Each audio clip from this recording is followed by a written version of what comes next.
श्री कृष्णाय वासुदेवाय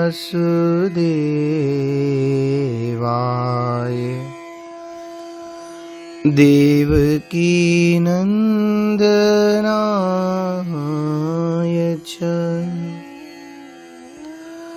नंदगोप कुमाराय श्री गोविंदाय नमो नमः। जय श्री कृष्ण। पूर्व भाग में हम लोग भक्त चरित्र के माध्यम से भगवानों के 24 अवतारों की वंदना बड़े भाव से श्रवण कर रहे थे।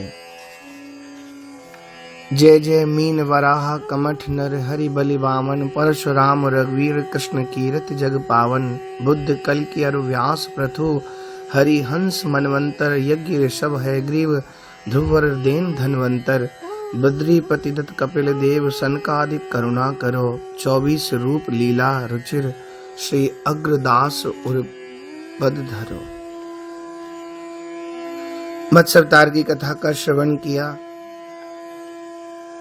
भगवान 12 अवतार का हम लोगों ने श्रवण किया। कमठ श्रवण किया और नरसिंह भगवान का दिव्य भव्य रूप अपने भक्त की रक्षा करने के लिए यस्यास्ते हृदये संवित्तम नृसिंहमहं भजे।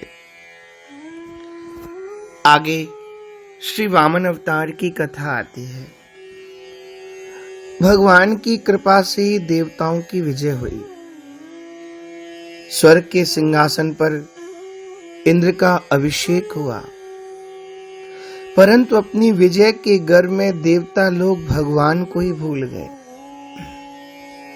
विषय परायण हो गए।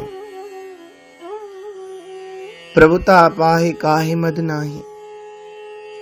उधर हारे हुए दैत्य बड़ी सावधानी से अपना बल बढ़ाने लगे।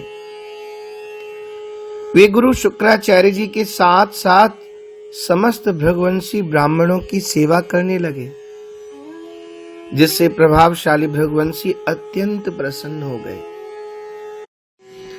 दैत्यराज बलि से उन्होंने विश्वजित यज्ञ कराया। ब्राह्मणों की कृपा से यज्ञ में स्वयं अग्निदेव ने प्रकट होकर रथ घोड़े दिए और अपना आशीर्वाद दिया। शुक्राचार्य ने एक दिव्य शंख और प्रहलाद जी ने एक दिव्य माला दी। इस तरह सुसज्जित हो सेना सहित उन्होंने आकर अमरावती को घेर लिया। देवगुरु बृहस्पति के आदेशानुसार देवता सहित इंद्र ने स्वर्ग को छोड़ दिया और कहीं जाकर के छिप गए। विश्व विजयी हो जाने पर भृगुवंशियों ने बलि से 100 अश्वमेध यज्ञ कराए। इस तरह प्राप्त समृद्ध राज लक्ष्मी का उपभोग बड़ी उदारता से करने लगे। अपने पुत्रों का ऐश्वर्य राजादि छिन जाने से माता अदिति बहुत दुखी हुई। अपने पति कश्यप जी के उपदेश से उन्होंने पयोव्रत किया। भगवान ने प्रकट होकर के कहा, ब्राह्मण और ईश्वर बलि के अनुकूल है, इसलिए वे जीते नहीं जा सकते। तो प्रार्थना की, भगवान आप ही कृपा करें। तब ठाकुर बोले, मैं अपने अंश रूप से तुम्हारा पुत्र बनकर तुम्हारे संतान की रक्षा करूंगा। फिर तो भाद्रपद शुक्ल द्वादशी के मध्याह्न काल में अभिजित मुहूर्त में भगवान प्रकट हुए और कश्यप अदिति के देखते देखते उसी शरीर से वामन यानी छोटा रूप बनाकर, बौने का रूप बनाकर ब्रह्मचारी का रूप धारण कर लिया। ठीक वैसे ही जैसे कोई नट अपना वेश बदल ले। भगवान को वामन ब्रह्मचारी के रूप में देखकर महर्षियों को बड़ा आनंद हुआ। उन लोगों ने कश्यप प्रजापति को आगे करके उनके जात कर्म आदि संस्कार करवाए। जब उनका उपनयन संस्कार होने लगा तब सूर्य ने उन्हें गायत्री का उपदेश दिया, बृहस्पति ने यज्ञोपवीत और कश्यप ने मेखला दी, पृथ्वी ने कृष्ण मृग चर्म, वन के स्वामी चंद्रमा ने दंड, माता अदिति ने कोपीन और उत्तरीय वस्त्र, आकाश के अभिमानी देवताओं ने छत्र, ब्रह्मा ने कमंडल, सप्तऋषियों ने कुश और सरस्वती ने रुद्राक्ष की माला समर्पित की। इसके उपरांत कुबेर ने भिक्षा पात्र और साक्षात जगन माता अन्नपूर्णा ने भिक्षा प्रदान की। इस प्रकार ब्रह्मचर्य दीक्षा पूर्ण हुई। उसी समय भगवान ने सुना कि सब प्रकार की सामग्रियों से संपन्न यशस्वी बलि भृगुवंशी ब्राह्मणों के आदेशानुसार बहुत से अश्वमेध यज्ञ कर रहे हैं। तब उन्होंने वहां के लिए यात्रा की। यात्रा के प्रसंग में एक बड़ी मधुर कथा आती है। श्री वामन भगवान जब बलि के यहाँ जा रहे थे तो मार्ग में गहरी नदी पड़ी और आप ठहरे वामन अंगुल गात। उस पर भी हाथ में छतरी, कमंडल, सोटा, लंगोटी, मुंजी, मेखला, कोपीन संभाल तो नहीं पाते थे। एक संभालते तो दूसरा गिरने लगता। भगवान की बड़ी अद्भुत लीला है। नहीं तो भला जिनके रोम रोम में कोटि कोटि ब्रह्मांड हैं, उनके लिए कोपीन कमंडल का क्या भार। नदी पार करना है, एक दो कदम भीतर जाते फिर बाहर निकल के आ जाते। बहुत देर तक ये भीतर बाहर आने जाने की लीला हुई। उस पार भजन में प्रवृत्त एक ब्राह्मण का ध्यान बरबस इधर आकृष्ट हुआ तो ये 52 ब्रह्मचारी के पास आकर के पूछ लिया उन्होंने। तो इन्होंने बलि की यज्ञशाला में जाकर दान दक्षिणा लेने की बात बताई। ब्राह्मण ने देखा ब्रह्मचारी है बड़ा तेजस्वी, बलि है बड़े उदार, दक्षिणा ना मोटी ही मिलेगी। अतः ब्राह्मण ने आधी दक्षिणा पर पार करने का ठेका ले लिया कि हम तुम्हें पार तो कर देंगे, पर जो मिलेगा ना तुम्हें उसमें से आधी दक्षिणा हमको देना। वामन भगवान ने स्वीकृति दे दी। ब्राह्मण ने वामन को अपने कंधे पे चढ़ा लिया। ठाकुर जी इसके कंधे पर चढ़ गए। प्रभु का मृदुल संस्पर्श होते ब्राह्मण को अभूतपूर्व सुख मिला। दर्शन से मन मोहित था और स्पर्श ने और भी अधिक मोहिनी डाल दी। भगवान के अचिंत्यानंत सौंदर्य, माधुर्य, सौकुमार्य, संभाषण, संस्पर्श आदि के द्वारा अपरिचित ब्राह्मण की दृष्टि जब भगवान के श्री चरण कमल तल पर गई तो देखा रेख कुलिस ध्वज अंकुश सो है। विद्वान ब्राह्मण को समझते देर नहीं लगी, तुरंत जान गए ये साधारण भिक्षुक ब्रह्मचारी नहीं, ये तो साक्षात पर ब्रह्म परमात्मा है, भगवान है, मेरे ठाकुर है। फिर क्या था, मन झूम उठा परम परमानंद के हिंडोले में। जब बीच धारा में पहुंचे तो ब्राह्मण बोले, मैंने आपको पहचान लिया है, आप तो भगवान हैं। अब आपको मैं तभी छोड़ूंगा जब आप मुझे एक वचन दें। बोले, क्या चाहते हो? बोले, भगवान मैंने आपको इस नदी से पार कराया है ना, आप मुझे भव सागर से पार करने का वचन देंगे। प्रभु ने बहुत बात बनाई। पंडित जी आप ये क्या कह रहे हैं, मैं तो पिता श्री कश्यप जी और माता श्री अदिति जी का पुत्र हूँ, भिक्षा के लिए जा रहा हूँ। परंतु ब्राह्मण ने एक न मानी, वह तो जान चुका था, पहचान चुका था। अतः विवश होकर प्रभु ने उन्हें निज स्वरूप का दर्शन कराकर जीवन मुक्त कर दिया। फिर जब नदी पार हुई तो ठाकुर जी बोले, हमारे आपके बीच जो तय हुआ था सो उसके लिए आप हमारे साथ साथ चलिए। ब्राह्मण रो पड़ा, प्रभु वह तो अनजाने की बात थी, अब कछु नाथ न चाहिए मोरे। ऐसा कह के चरणों में गिर गया। भगवान हंसते हुए चल दिए। राजा बलि नर्मदा नदी के उत्तर तट पर भृगुकक्ष नामक क्षेत्र में भृगुवंशियों के आदेशानुसार एक श्रेष्ठ यज्ञ का अनुष्ठान कर रहे थे। ठीक उस समय हाथ में छत्र, दंड और जल से भरा कमंडल लिए वामन भगवान ने अश्वमेध यज्ञ में प्रवेश किया। वे कमर में मूंज की मेखला और गले में यज्ञोपवीत धारण किए हुए थे। बगल में मृग चर्म और सिर पर जटा। राजा बलि ने स्वागत वाणी से उनका अभिनंदन किया और चरणों को पखार कर चरण तीर्थ को मस्तक पर रखा। फिर बटु रूपधारी भगवान से बोले, ब्राह्मण कुमार, ऐसा जान पड़ता है कि आप कुछ चाहते हैं। आप जो चाहते हैं ना, अवश्य ही आप सब मुझसे मांग लीजिए। भगवान ने प्रसन्न होकर बलि का अभिनंदन किया और कहा, राजन, आपने जो कुछ कहा वह धर्म में होने के साथ साथ आपकी कुल परंपरा के अनुरूप है। यह कहकर फिर बलि के पूर्वजों का यशोगान किया। बलि के पिता विरोचन की उदारता, पितामह प्रहलाद की भक्ति निष्ठा और प्रपितामह हिरण्यकशिपु हिरण्याक्ष के अमित पराक्रम की प्रशंसा की और बोले, मैं केवल अपने पैर से 3 पैर पृथ्वी चाहता हूं। बलि हंस गए। यथा दरिद्र विभुतर पाई, बहु संपत्ति मांगत सब चाहिए। यही हाल आपका है। मैं देना बहुत कुछ चाहता हूं, आप लेना ही नहीं चाहते। भगवान ने कहा, नहीं, कम मांगने में दरिद्रता हेतु नहीं है, संतोष हेतु है। गोधन, गज धन, बाज धन और रतन धन खान, जब आवे संतोष धन, सब धन धूरी समान। बलि ने कहा, अच्छा 3 पग लेना है तो मेरे दैत्यों के पग से तो लीजिए।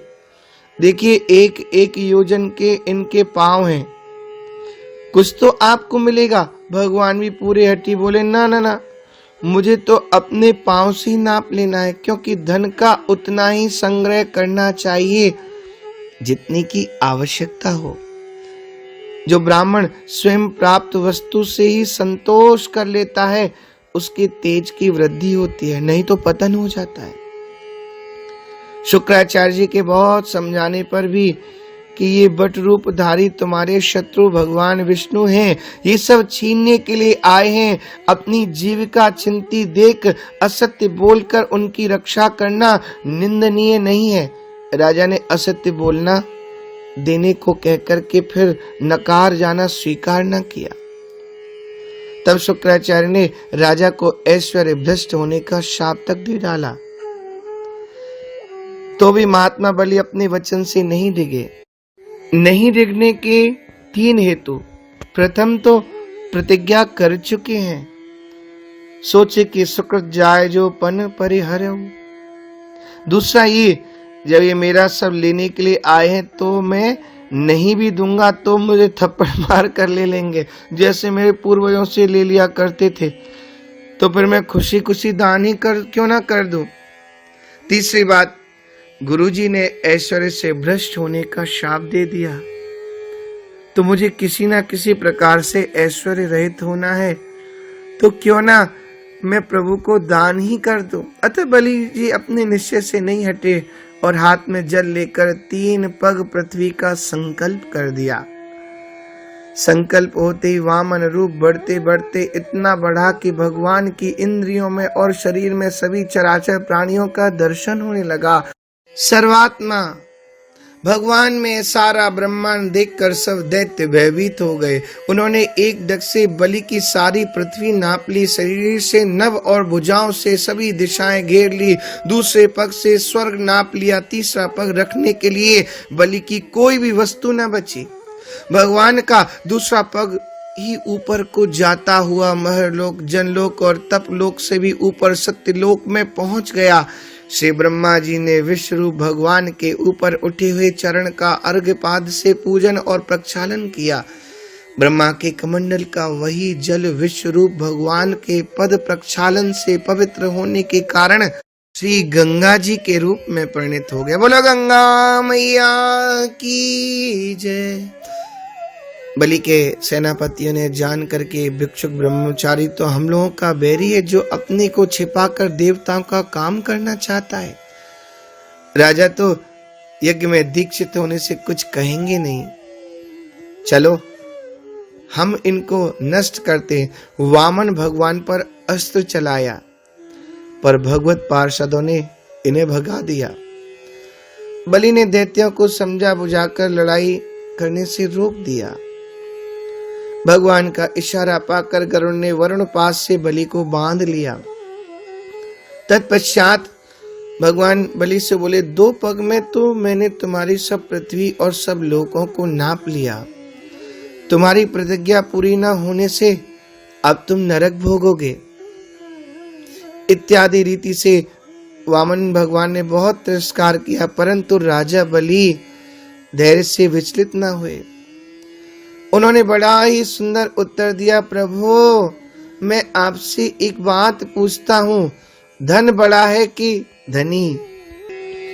भगवान ने कहा,